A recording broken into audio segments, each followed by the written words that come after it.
Hi, I'm Sue. Thank you for joining me for today's Bible reading for January 13th.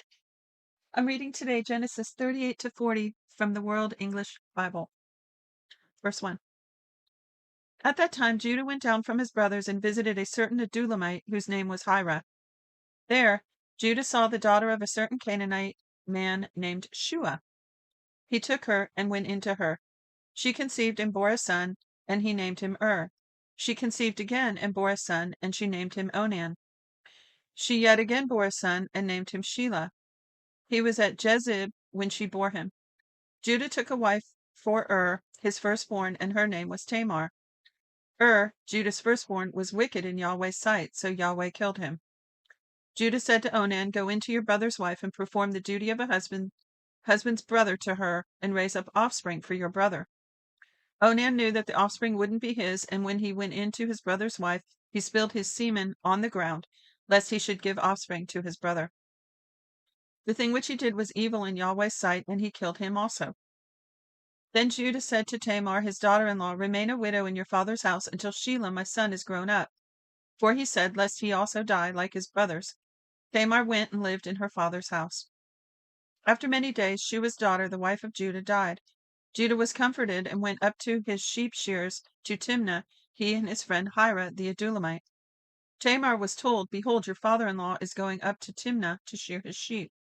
She took off the garments of her widowhood and covered herself with a veil, wrapped herself, and sat at the gate of Enaim, which is on the way to Timnah, for she saw that Shelah was grown up. She wasn't given to him as a wife. When Judah saw her, he thought that she was a prostitute, for she had covered her face. He turned to her by the way and said, "Please come. Let me come in to you," for he didn't know that she was his daughter-in-law. She said, "What will you give me that you may come in to me?" He said, "I will send you a young goat from the flock." She said, "Will you give me a pledge until you send it?" He said, "What pledge will I give you?" She said, "Your signet and your cord and your staff that is in your hand." He gave them to her and came in to her, and she conceived by him. She arose and went away and put off her veil from her and put on the garments of her widowhood. Judah sent the young goat by the hand of his friend the Adulamite to receive the pledge from the woman's hand, but he didn't find her. Then he asked the men of her place, saying, "Where is the prostitute that was at Enaim by the road?" They said, "There has been no prostitute here." He returned to Judah and said, "I haven't found her," and also the men of the place said, "There has been no prostitute here." Judah said, "Let her keep it, lest we be shamed. Behold, I sent this young goat, and you haven't found her." About 3 months later, Judah was told, "Tamar, your daughter-in-law, has played the prostitute. Moreover, behold, she is with child by prostitution."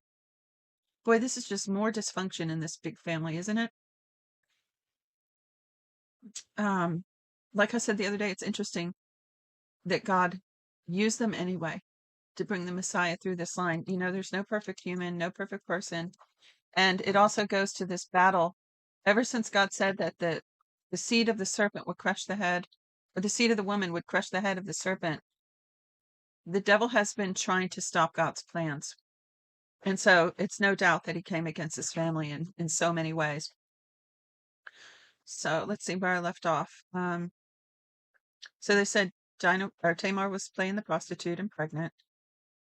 Verse 24, Judah said, "Bring her out and let her be burned." When she was brought out, she went to her father-in-law, saying, "I am with child by the man who owns these." She also said, "Please discern whose these are, the signet, the cord, and the staff." Judah acknowledged them and said, "She is more righteous than I, because I didn't give her to Shelah, my son." He knew her again no more. And let me stop. That signet ring, the cords, and the staff, all three have a significant inference and purpose and symbolism, and you could probably do a really good study on those three things if you were interested. Verse 26, Judah acknowledged them and said, "She is more righteous than I, because I didn't give her to Shelah, my son." He knew her again no more. In the time of her travail, behold, twins were in her womb. When she travailed, one put out a hand, and the midwife took and tied a scarlet thread on his hand, saying, "This came out first." As he drew back his hand, behold, his brother came out, and she said, "Why have you made a breach for yourself?"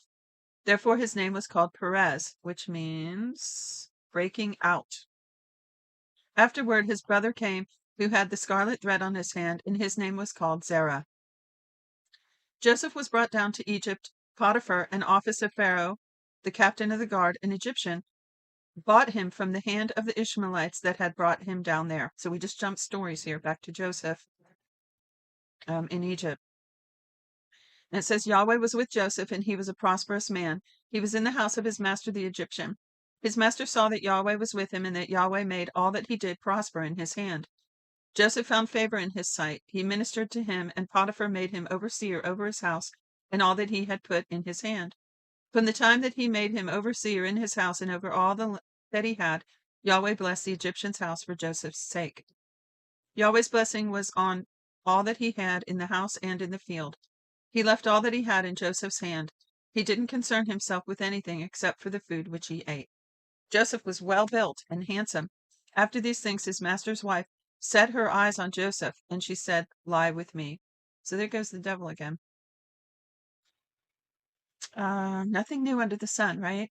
I mean, people are people, no matter the age, no matter the country, different customs, different, social rules, but people do not change. Same temptations, same, you know, uh, even people, how do I want to say, the stratum of morality, some people with extreme integrity that still sometimes mess up, all the way down to people truly wicked who don't care, ruthless. Verse 8. But he refused and said to his master's wife, "Behold, my master doesn't know what is with me in the house, and he has put all that he has into my hand. No one is greater in this house than I am, and he has not kept back anything from me but you, because you're his wife. How then can I do this great wickedness and sin against God?" As she spoke to Joseph day by day, he didn't listen to her, to lie by her, or to be with her. About this time he went into the house to do his work, and there was none of the men of the house inside. She caught him by his garment, saying, "Lie with me." He left his garment in her hand and ran outside. When she saw that he had left his garment in her hand and had run outside, she called to the men of her house and spoke to them, saying, "Behold, he has brought a Hebrew into us to mock us. He came in to lie with me, and I cried with a loud voice. When he heard that I lifted up my voice and cried, he left his garment by me and ran outside." She laid up his garment by her until his master came home. She spoke to him according to these words, saying, "The Hebrew servant whom you have brought to us came in to me to mock me. And as I lifted up my voice and cried, he left his garment by me and ran outside." When his master heard the words of his wife, which she spoke to him, saying, "This is what your servant did to me," his wrath was kindled. Joseph's master took him and put him into prison, the place where the king's prisoners were bound, and he was there in custody. But Yahweh was with Joseph and showed kindness to him and gave him favor in the sight of the keeper of the prison. The keeper of the prison committed to Joseph's hand all the prisoners who were in the prison. Now, isn't it interesting that God could have done anything? I mean, he gave him kindness in prison, but he didn't get him out. You see that? Sometimes we just have to trust God where we are and let him come and do his thing. Because we see through the big picture of the story, God was working out the best for everybody in the long run. And we'll see that coming up with the famine that happens. So it says, the keeper of the prison committed to Joseph's hand all the prisoners who were in the prison. Whatever they did there, he was responsible for it. The keeper of the prison didn't look after anything that was under his hand, because Yahweh was with him, and that which he did, Yahweh made it prosper. After these things, the butler of the king of Egypt and his baker offended their lord, the king of Egypt. Pharaoh was angry with his two officers, the chief cupbearer and the chief baker. He put them in custody in the house of the captain of the guard, into the prison, the place where Joseph was bound. The captain of the guard assigned them to Joseph, and he took care of them. They stayed in prison many days. They both dreamed a dream, each man his dream. In one night, each man according to the interpretation of his dream, the cupbearer and the baker of the king of Egypt, who were bound in prison. Joseph came into them in the morning and saw them, and saw that they were sad.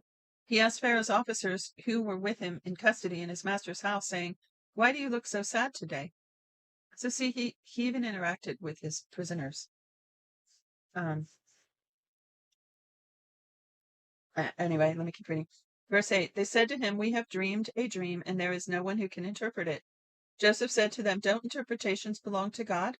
Please tell me." Now remember, they didn't know they were talking to a dreamer. Joseph's been dreaming since he was a kid. We already saw the two dreams he dreamt about his family bowing down to him.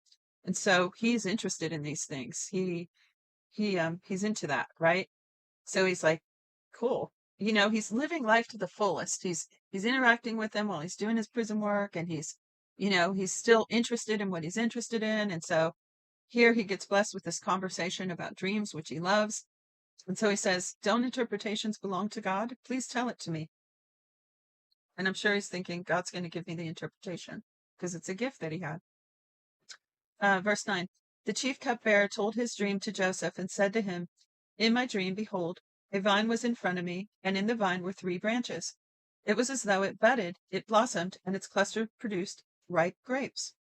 Pharaoh's cup was in my hand, and I took the grapes and pressed them into Pharaoh's cup, and I gave the cup into Pharaoh's hand.